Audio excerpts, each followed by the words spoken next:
메시지의 후속타로 이 살인마 문재인이가 왜 살인마냐? 노무현을 죽이고 대한민국 국민들을 학살하는 그런 인간이기 때문에 살인마 문재인이가 장악한 이 청와대는 도굴금 처리 주식회사다 이렇게 전했습니다. 마치 청와대가 이 도굴금의 그 작물 처리장인 것 같아요. 작물 처리장, 그죠? 자, 우리 정세 말씀 듣고 제가 사이사이에 좀 질문을 드리거나 또 코멘트를 하거나 하겠습니다. 말씀 들어보겠습니다. 예. 그는 안 했는데 살다 보니까 별꼬라지를 다 봅니다. 예, 참 기가 찹니다. 기가 찹니다, 진짜로. 인간이 살아오는 동안에 거짓과 진실은 항상 함께 해왔습니다. 어느 시대라도 거짓과 진실은 항상 공존해 왔죠. 거짓이 힘이 세어서 진실을 죽이려고 해도 그럴수록 진실은 퍼덩퍼덩 죽지 않고 살아난다고 배웠습니다. 책에 그렇게 써져 있습니다. 더욱 시퍼렇게 살아났죠? 예, 더욱 시퍼렇게 뿌득뿌득 듣기 나온다고 그랬어요. 예. 오늘은 청와대를 불법 점거하면서 가진 근무술수와 자신의 재산을 감추기에 급급하면서 또 도굴된 금을 팔아먹으려고 돈으로 바꾸려고 온갖 잔대가리를 굴리고 있는 그 문관놈의 민낯을 여과 없이 한번 보도록 하겠습니다. 오늘의 메시지가 중요한 이유를 제가 잠시 하는 코멘트를 넣으면요. 이런 질문들이 많아요. 제가 댓글도 열심히 보는 편인데 이런 질문이 가끔 나옵니다. 뭐냐 하면은 아니 문재인이가 왜 금이라 연결되어 있는지 증거가 어디 있느냐 그 얘기를 많이 합니다. 왜냐하면 우리 정수님이 금을 발견한 시점이 2002년도 당시에 김대중의 말년이었고 바로 다음에 이제 노무현으로 바뀌는 때였기 때문에 그 당시에 문재인은 대통령도 아니고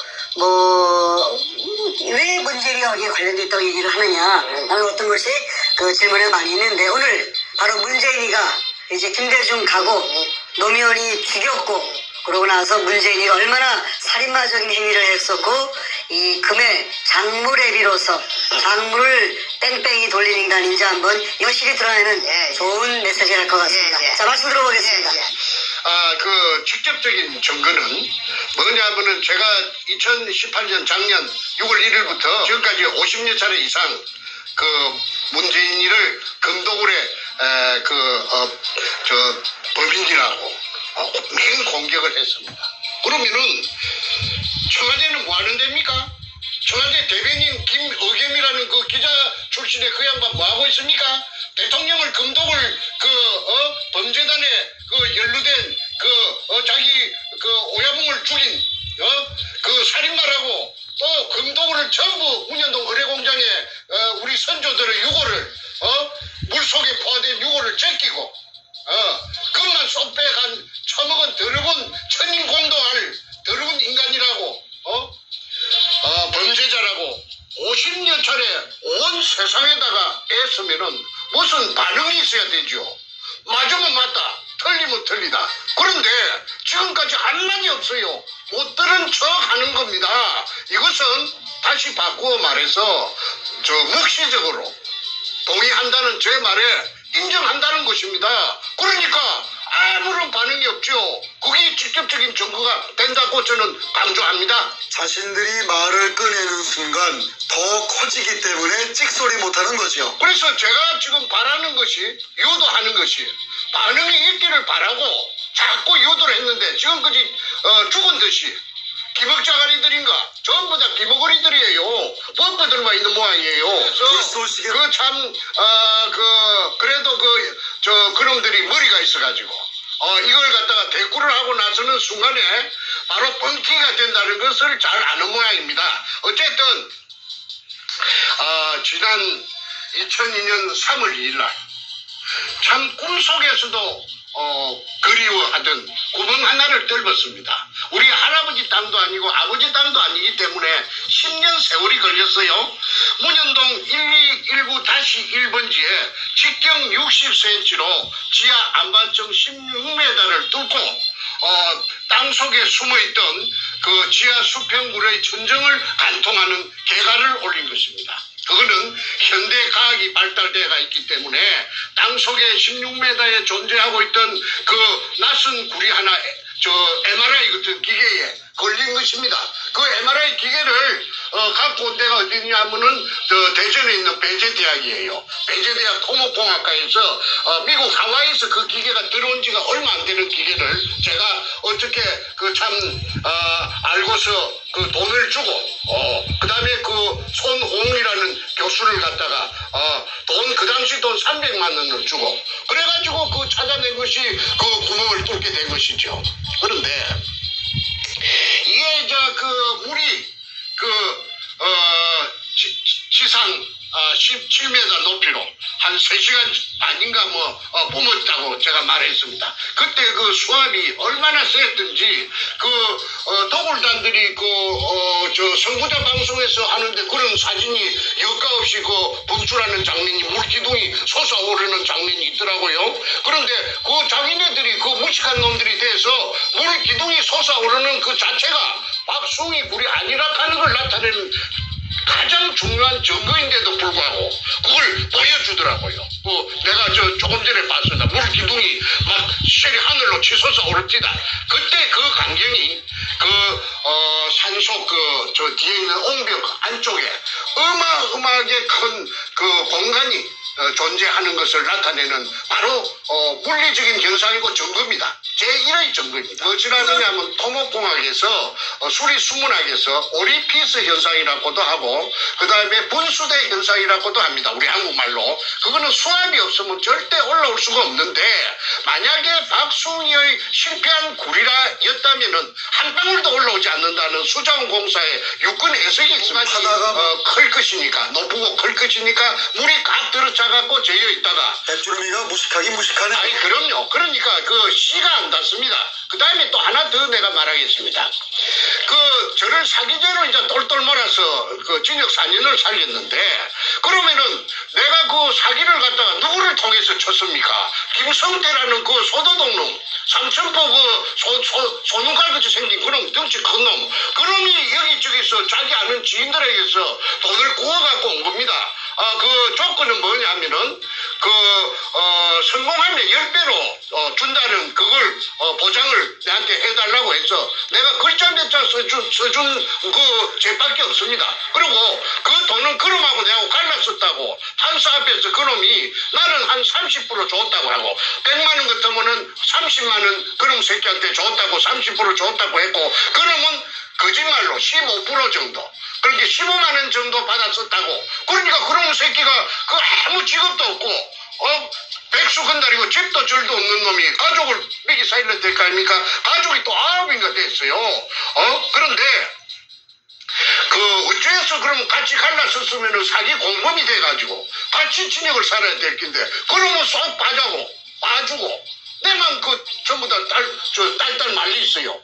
그게 자체가 이 위에서 그 당시에 노무현 참여정부의 민정수석을 하던 문재인이라는 자가 작용을 했기 때문에 검판사들이 압력에 눌려가지고 그래가지고 말하자면은 이 사건의 가해자와 피해자가 뒤바뀌고 지금까지도 저놈들은 잘 먹고 잘 살고 아까 1조 5천억 백주놈이 그 다음에 김성태 8,900억 그 다음에 정문교의 거창기업 6,800억 국세청에서 세무 과표가 그리 나왔지 않습니까? 그런데도 불구하고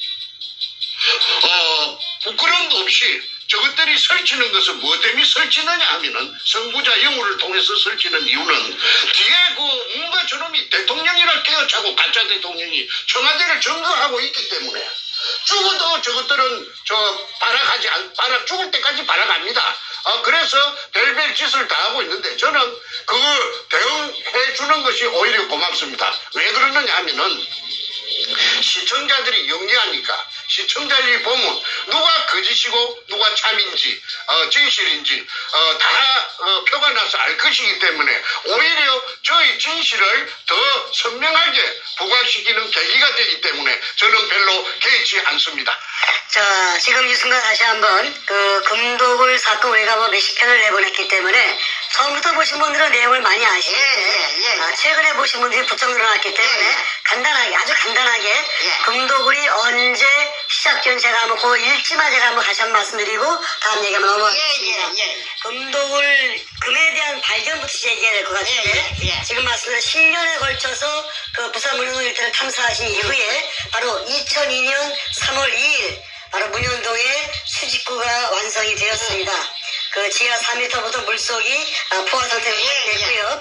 그러고 나서 같은 3월 18일경 중순 좀 지나서 일본 글자로 이둥충이라는 그리스인 마대가 수평물 속에 꽉 차 있는 것이 항토색. 확인이 되었습니다. 이 이둥충이라는 글을 쓴 것은 그 일본 일제시대 때 그 굴이 완성되었다는 증거가 되겠지요. 그러고 나서 바로 며칠 얼마 뒤에 3월 말쯤 돼가지고 김성태 일당이 우리 정생님의 오른팔이 하는데 이 사람이 배신을 한 다음에 아니 저한테 도굴 하자고 종용을 했죠. 그렇죠. 배신하면서 우리 도굴을 하자. 금을 빼돌리자고 이제 제안을 해서 국가에 신고하지 말고 그렇죠. 살짝 빼먹자고 했죠. 정생님은 이제 그걸 갖다가 반대했고 김성태는 도굴 하자고만 뭐 기대어서 이제 배반이 일어납니다. 정확하게는 4월 5일 날 배신이 일어나는 그걸 제가 인지를 한 것이 4월 5일이 생각이 됩니다. 그러고 나서 4월 중순경에 바로 이 김성태가 정선생님이 이제 눈에 가시가 돼버렸으니 자신은 도굴을 하고 싶은데 정선생님은 도굴을 반대하고 있으니 국가에 세금 내고 정식으로 이걸 우리가 클레임을 하자 얘기했으니 김성태가 당시에 좀 힘이 좋은 나현철이에게 정충대 선생을 죽이라고 살인 교사 지시를 합니다. 이런 식으로 이제 숨가쁘게 죽고주의가 시작되면서 그리고 그들은 도굴을 시작해버립니다. 그래서 제가 한마디만 하겠습니다. 그래서 말하자면은 이 금을 물속에 산더미처럼 져 있는 금을 쳐먹기 위해서 주체인 저를 제가 찾아낸 제가 주체지요. 그러니까 저를 갖다가 그 백주놈이 등을 끄잡아 이어가지고 저를 갖다가 팽시기로 작정하고 모함을 했습니다. 그 기댄 언덕이 뭐냐면 자기네들을 그에게 힘을 실어줄 언덕이 누구느냐면 노무현입니다. 노무현이 정권하고 붙어버린 거예요. 그러면 그 뒤에 배경이 누구느냐면 그 현직 대통령이 뒤에 당선자 시절부터서 뒤에 딱 버티고 있으니까 병풍 역할을 해주니까 아니 뭐 긁어질 게 있겠습니까? 정충재는 힘도 없고 백도 없고 다 힘이 빠져갖고 지쳐 쓰러질 지경인데 그래가지고 그때서부터 지금까지 처절하고 외로운 그 전쟁을 갖다가 저 혼자 일대 다수 수백 명인지 천 명인지 모르는 기라성 같은 놈들을 상대로 해서 외롭게 고군분투해온 것입니다. 자, 이제 그럼 노무현 얘기로 들어가 보겠습니다. 자, 노무현이가 배경이 있다 이렇게 주장하셨는데 실제 그런지 한번 확인해 보겠습니다. 김대중에 이어서 노무현이가 청와대를 장악합니다. 2003년 바로 다음 해인 한 1년쯤 지나서 2003년 3월 9일에 이런 방송이 나왔어요. 뭐냐면은 당시에 노무현과 젊은 검사들과의 대화의 장, 뭐 이런 방송이 나옵니다. 그 당시에 서울중앙지검의 발령을 받은 신인검사인 김영종이 아주 용감무술하게 발언을 합니다. 질문하는데 이런 질문을 했습니다. 노무현에게. 대통령에 취임하기 전에 전 부산 동부지청장인 박용석에게 청탁 전화를 하신 적이 있다. 그때 왜 검찰에 전화를 했습니까? 라고 물었습니다. 그러면서 노무현한테 물었죠. 그렇죠. 그것이 바로 검찰의 정치적 중립성을 훼손하는 발언이었다고 생각하지 않습니다. 그렇게 얘기했습니다. 돌직구를 날린 겁니다. 그때 노무현이가 뭐라 그랬죠? 그 당시에? 그래서 노무현이가 그 말을 듣고 이쯤 가면은 막 가자는 거지요 하고 헛웃음을 민망하니까 민망했죠. 양심이 찔리니까 확인을 시켰습니다. 그 표정까지. 그래서 헛웃음을 이쯤 되면 막 가자는 거지요 하면서 헛웃음을 지으면서 당황하는 기색이 역력하게 그 화면에 보면은 나타납니다. 그래서 노무현이 우물쭈물 하면서 변명하기를 청탁 전화가 아니었다. 청탁 전화가 아니었다. 해운대 지구당에 당원이 사건이 계류되어 있는 모양인데 자기 당원이 해운대 지구당에 자기 당원이 사건에 계류되어 있는 모양인데 위원장인 나에게 노무현에게 억울하다고 자꾸 호소하니 혹시 그 지청에서 검사들이 못 따들은 얘기가 있는 것 같으니까 한번 들어주십시오 하는 취지로서 더듬 우물쭈물하면서 들어주십시오 그뿐이다. 이 이야기가 전부 다 하면서 해명을 했습니다. 그거는 그 의식이 똑바로 베낀 보통 사람들이라면은 뭔가 이상하다. 어째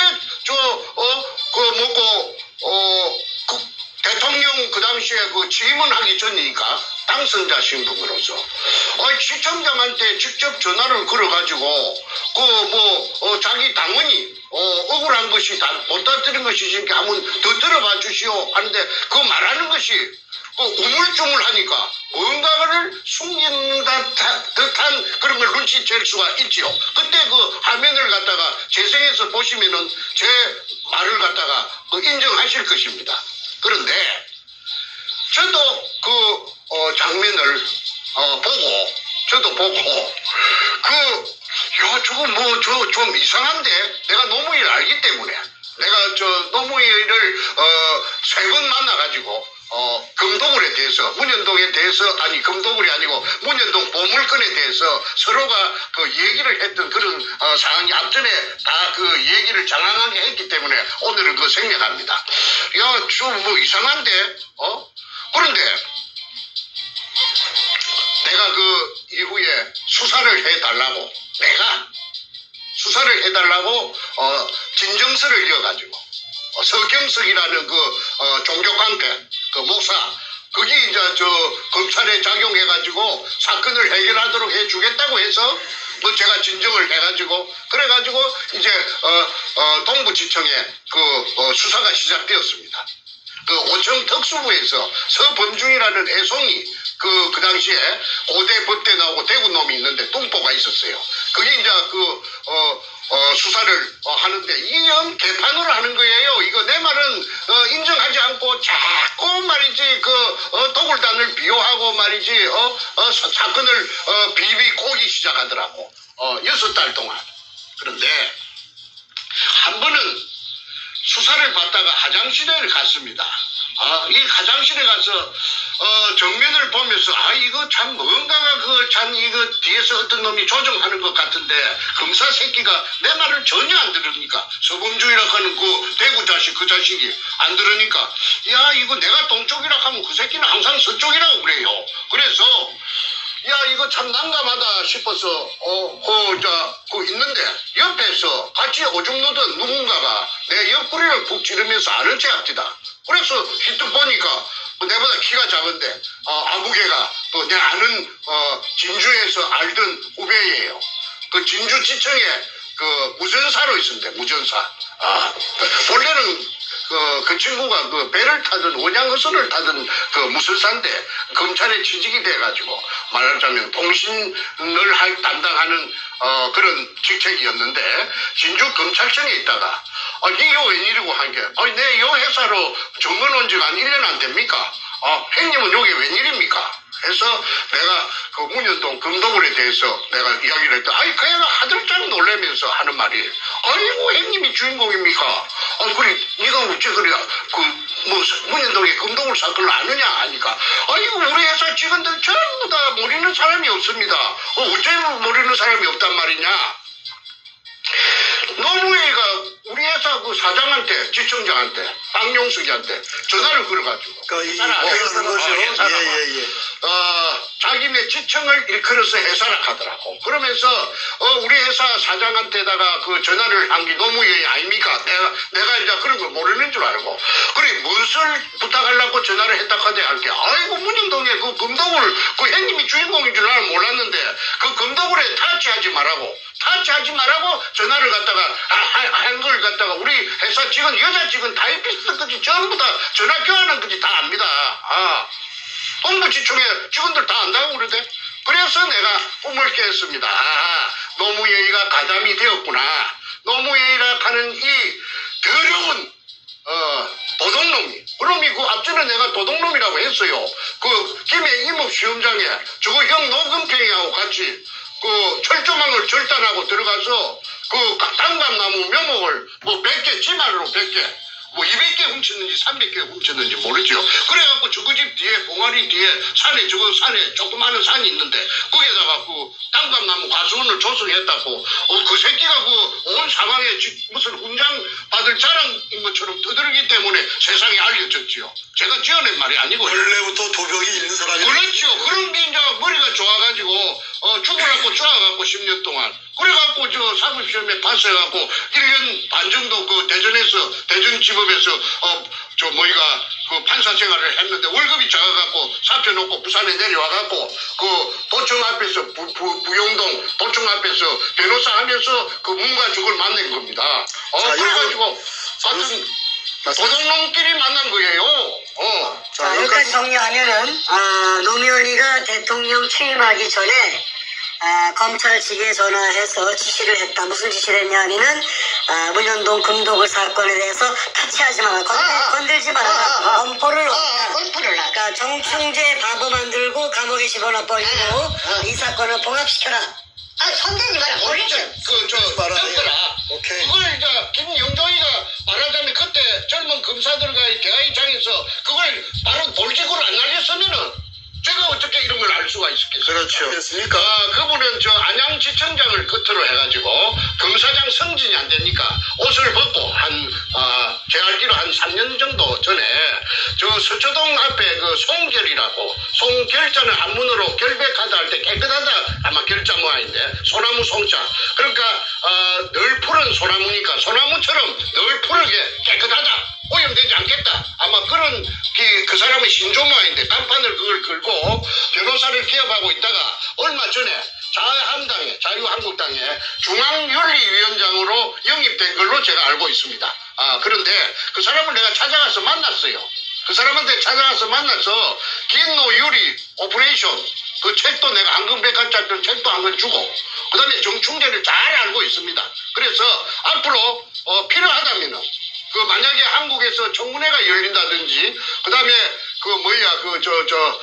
국정조사가 열린다든지 해서 수사가 본격적으로 시작되면은 그분에게 내가 도움을 요청할 계획입니다. 더 이상 그분이 한테 입장이 난처할까 싶어서 그분에 대한 언급은 생략하도록 하겠습니다. 네, 알겠습니다. 하여튼 김용정 당시 검사가 아주 올곧게 노무현한테 돌직구를 날렸고 그 이후로 좀 남원들하는 이제 그 밑보였는지 하여튼 크게 성장하지 못하고 이제 변호사 기업으로 가고 있는데 잘렸죠. 검사장 승진 안 되면 잘리니까. 자, 하여튼 그 모든 정황을 정리했을 때 노무현이가 대통령 당선이 되면서 취임하기도 전부터 검찰에 압력을 넣어서 이 사건을 건들지 못하게끔 압력했다는 것이 이제 다 파악이 됐습니다. 다음 얘기 넘어가 보죠. 그 다음에 이제 그 노무현이가 관련되었다는 거는 그거 하나를 이야기했는데 또 하나만 더 이야기합시다. 그러시죠. 여러 개 있지만은 시간 관계상. 그러시죠. 그 노무현이하고 그 도굴두목 백주놈이하고는 모르는 사이가 아니고 아는 사이라요. 서로가. 얼마 정도 아는 사이냐면 20년 같이 그 이전에 그 도굴 사건 이전에 한 20년 동안 동호회를 같이 했어요. 동호회. 동호회가 있죠. 동호회가 뭐냐면은 그 증거가 인터넷에서 제가 찾아냈습니다. 그 한국 열기구 협회라는 게 있어요. 그 풍선에다가 속구리를 달고 불로 피해갖고 날아가는 게 있는데 열기구 협회라는데 그게 노무현이가 25년인가 20년 되고 그 다음에 회장이 누구느냐면 그 백준엄이가 회장이에요. 그래서 저 태평양을 건너가는 그 이벤트를 2001년도에 할 적에 저 백준엄이가 총괄 본부장이고 그 노무현이가 추진 본부장입니다. 국회의원, 종로 국회의원으로서. 그래서 그 두 놈이 그 묘하게 내가 연결고리를 찾으려고 내가 참말로 고생을 많이 하다가 내가 찾아낸 것이 열기구 협회 회원이었다. 그리고 문현동의 금도굴에 열기구 협회의 그 간부들이 많이 동원되는 것이 김성태가 쓴 그 제주도 탐사일기 A4 용지 404쪽짜리에 그게 은종진이라든지 그 영감이 아마 나이가 많아서 죽었을 건데 그런 사람들이 많이 나타납니다. 그래서 이거는 한국 땅덩어리 생기고 유사일에 처음 있는 일이라 금이 산더미같이 도심의 그 한복판에서 땅 밑에서 나타났다고 하니까 누굴 믿을 사람이 있겠습니까? 그러니까 사람들이 믿지 않는 그걸 금이 나왔다는 걸 안 믿는 그것이 오늘날 저를 17년 동안 죽도록 고생시킨 그 원인입니다. 예, 그래서 앞전에 한 번이라도 이와 유사한 사건이 있었다면은 제가 그렇게 고생 안 했죠. 벌써 해결됐죠. 그리고 일망타진되고 한국에는 큰 도움이 되고 부산시에도 큰 도움이 됐을 겁니다. 왜냐하면은 그 도굴 금이 나온 그 유골이 제가 있는 의뢰공장 그 실체가 1공장부터서 5공장까지 있는데 그 도면이 그 백준엄이 가방 속에서 제가 입수해 갖고 안 있습니까? 그게 범례에 보면은 한 부분이 끝에서 끝까지 4km입니다. 그러면은 그 도면 그 자체를 전부 다 그 4km라 하는 걸 대입을 하면은 한 15km, 20km가 동서남북으로 된다는 결론입니다. 그러면은 부산시 남구 지하에는 그 용호동까지 수산대학 용호동 용당 캠퍼스 있는 그런 쪽까지 저 UMO지 근처하고 그지 지하 왕국이 존재한다는 겁니다. 지하에. 그러니까 그것이 실체적인 그 자기 모습을 드러내면은 그 어마어마한 관광지가 될 수가 있죠. 부산시의 관광 자원이 부족합니다. 특히나 바다니까 한국에서 제일 큰 항구 도시니까 그 부산시에서 그 의뢰공장하고 지하 의뢰공장하고 그다음에 바다하고 연계한 관광 상품을 만들어낸다면 아마 세계적인 관광 명소가 돼가지고 황금알을 낳는 거위가 돼서 부산시 재정에 엄청난 이득을 갖고 올 것이라고 제가 확신합니다.